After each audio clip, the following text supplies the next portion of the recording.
So hey guys WhatsApp কেমন আছেন সবাই? আশা করি সবাই ভালো আছেন। দিস ইজ সামি খান এবং আজকে টপিক হচ্ছে ফেসবুক পেজ মনিটাইজেশন কিভাবে করবেন এবং একটা পেজকে কিভাবে মনিটাইজ করবেন সেই ব্যাপারে।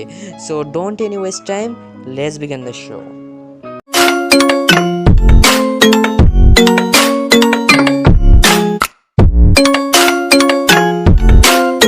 মনিটাইজেশনের ব্যাপার হচ্ছে আপনাদের পেজগুলো অবশ্যই কিছু রুলস টার্ম কন্ডিশনের আওতাধীন থাকতে হবে।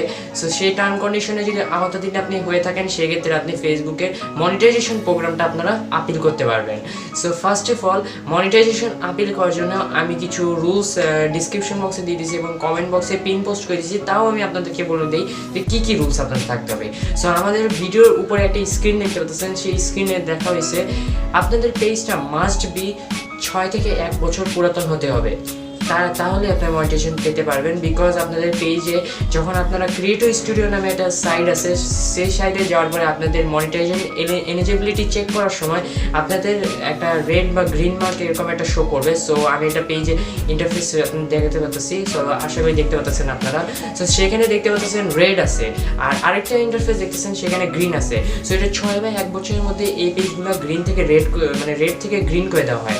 আবার কোনো কারণে যেমন কপিরাইট কারণে, তারপর হচ্ছে আপনার বিভিন্ন টাইপ কারণে আপনার এগুলো রেড করে দেওয়া হয়। সো কপিরাইট ম্যাটারে আমি শেষ বিষয়ে কথা বলবো। এখন মেন বিষয় হচ্ছে 6 থেকে 1 বছর আপনার পুরাতন হতে হবে। আপনাদের যদি কোনো পড়ে থাকা পেজ থাকে, কোনো পোস্টস হয়নি, সেক্ষেত্রে আপনারা নিতে পারেন। বা আপনাদের যদি কোনো 6 বা 1 বছর পুরাতন পেজ লাগে, সেক্ষেত্রে আমাদের ডিসক্রিপশন বক্সে আমাদের নাম্বার আছে, আমাদের সাথে কন্ট্যাক্ট করে আমাদের পেজগুলো কিনতে পারেন। যে নাম চেঞ্জেবল আছে, মানে নেম চেঞ্জেবল আছে, আপনারা কিনতে পারেন।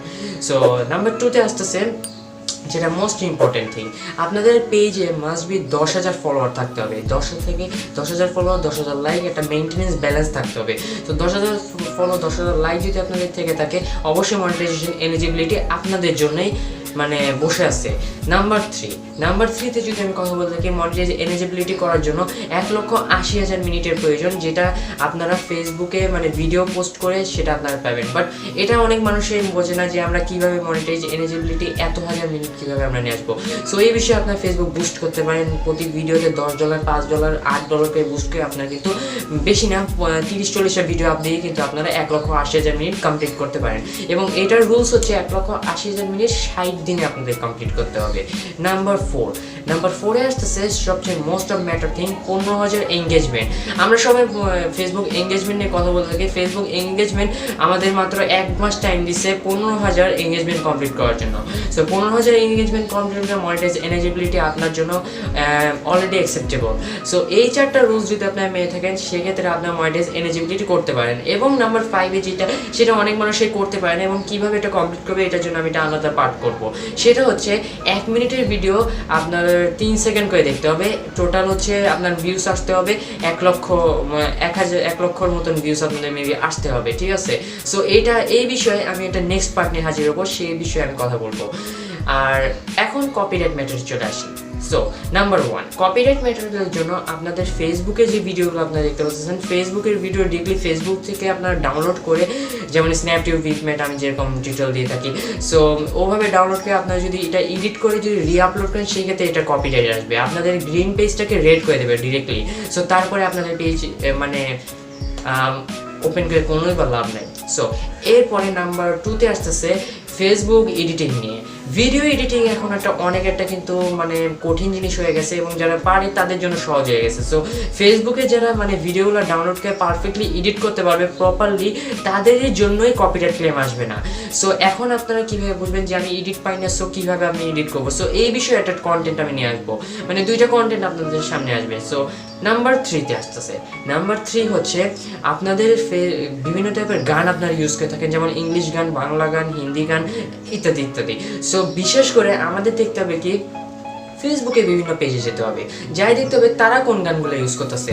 সো সেই গান অনুযায়ী আমাদের একটা ক্যাটেগরি নিয়ে সেই গানগুলো বিভিন্ন ভিডিও, আমাদের ওন ভিডিও তৈরি করে সেগুলোতে আমরা ইউজ করতে পারি। বিকজ এমন কোনো গান যেগুলোতে কপিরাইট খেতে পারে, যেমন টি সিরিজ, পিউডিপাই বা ইমিউ বান্তাই, এই টাইপের যে টাইপের গান, এগুলো যদি আমরা কপি করি, সেই ক্ষেত্রে আমাদের কিন্তু ফেসবুক থেকে ডিরেক্টলি কপিরাইট গাইডলাইন চলে আসবে, মানে ডিরেক্টলি আমাদের ভিডিওতে চলে আসবে your video has been muted বা এরকম কিছু। তখনই আপনাদের পেজটা গ্রিন থেকে রেড হয়ে যাবে। Number 5, number 5 is the most of thing, সেটা হচ্ছে কি আপনাদের পেজ এলিজিবিলিটি করার জন্য ফেসবুক থেকে একটা অফিসিয়াল একটা রুলস দিছে, সেটা হচ্ছে আপনাদের ভিডিওগুলো যখন আপলোড করা হবে তখন অবশ্যই যেই মেটেরিয়ালগুলো ইউজ করছে, যেমন ভিডিও মেটেরিয়াল বা হচ্ছে আপনার ফটো মেটেরিয়াল, সেগুলো যদি কপিরাইট হয়ে থাকে সেক্ষেত্রে আপনাদের কিন্তু গাইডলাইন স্ট্রাইক করতে পারে, গাইডলাইন স্ট্রাইক ফেসবুক থেকে আপনাদের করতে পারে। আর আরেকটা বিষয় কি, পেজে যদি 3টা স্ট্রাইক খেয়ে থাকে আপনার পেজটার সাথে সাথে আনপাবলিশ করে দেওয়া হবে, পেজটা ডিরেক্টলি ব্যান করে দেওয়া হবে। সো সেই ক্ষেত্রে আপনাদের কপিরাইট রুলসগুলো মানতে হবে এবং আপনাদের যে রুলস টার্ম কন্ডিশন যেগুলোর মধ্যে পেজ এলিজিবিলিটি করবেন সেগুলো আপনাদের মেনে আপনাদের কাজ করতে হবে। সো 3 সেকেন্ড যে 1 লাখ যে ভিউজ, এটা আমি নেক্সট ভিডিও নিয়ে আসবো, এবং কীভাবে মনিটাইজ এলিজিবিলিটি আপনারা করবেন এবং ভিডিও কীভাবে বুস্ট করবেন এবং এডিট কীভাবে করবেন সেই বিষয়ে একটা পার্ট আসতে চলেছে। এই ভিডিওতে যদি আমরা 30 লাইকস পেয়ে যাই, সো আমরা নেক্সট পার্ট নিয়ে হাজির হবো। আশা করি সাপোর্ট করবেন, ভালো থাকেন, সুস্থ থাকেন, আল্লাহ হাফেজ অ্যান্ড চিল ব্রো।